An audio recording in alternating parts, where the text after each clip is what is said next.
Ce matin, Michel et Toumaï ont rendez-vous en France, au synchrotron de Grenoble. Dans ce gigantesque complexe scientifique, la haute technologie va aider à reconstruire le passé. Le crâne est installé dans cette machine. Il s'agit d'un super scanner capable de photographier Toumaï sous toutes les coutures. Au total, la machine prendra plus de 500 photos.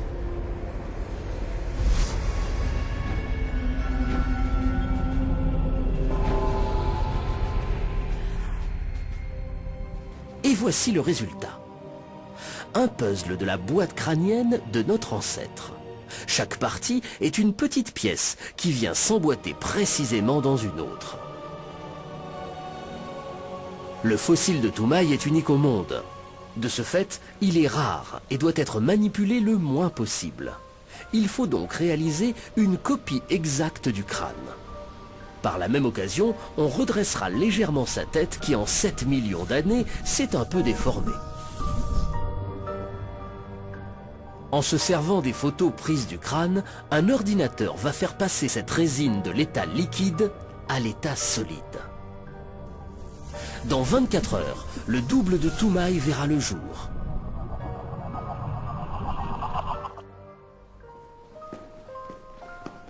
Le lendemain matin, Christophe, l'anthropologue, est impatient de découvrir son travail terminé.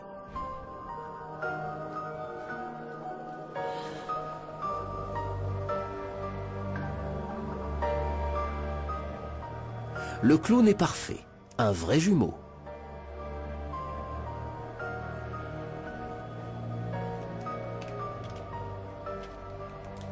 Première fois qu'on voit le visage sans déformation, presque parfaitement symétrique. Le visage d'un hominidé, du premier hominidé.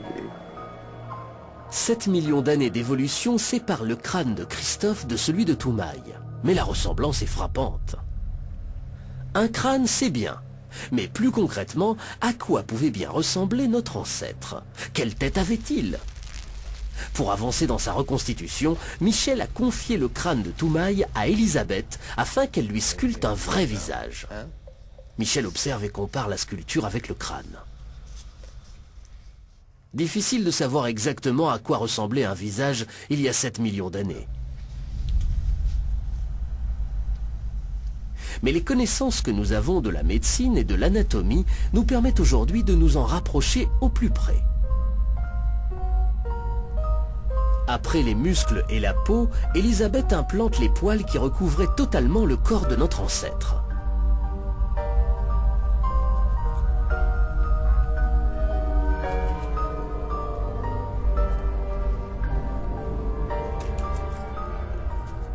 Puis, c'est au tour des dents.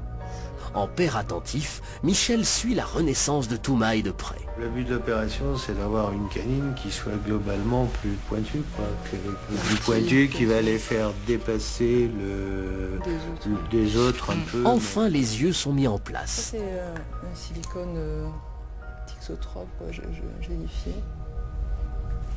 C'est possible. Et le regard s'éclaire. Forcément, le fait de mettre des yeux fait vivre la sculpture. Mais je crois que c'est pas mal là, à droite, non? Ouais, de toute façon, il faut que je travaille après devant une glace pour un... Je crois que c'est pas mal. Ainsi, Toumaï, notre ancêtre, qui n'était ni un chimpanzé ni tout à fait un homme, avait certainement ce visage. Mais au fait, comment se déplaçait cet hominidé, ce pré-humain? Pour en discuter, Michel se rend au laboratoire d'anthropologie du professeur Dan Lieberman. Pour ce spécialiste, il est peu probable que Toumaï ait marché à 4 pattes. Les chimpanzés, lorsqu'ils sont dans cette position, peuvent regarder à l'horizontale. En revanche, si on pose la tête de Toumaï sur le corps d'un chimpanzé, un problème se pose. La forme de l'arrière de son crâne l'empêche de relever la tête et il ne peut voir que le sol.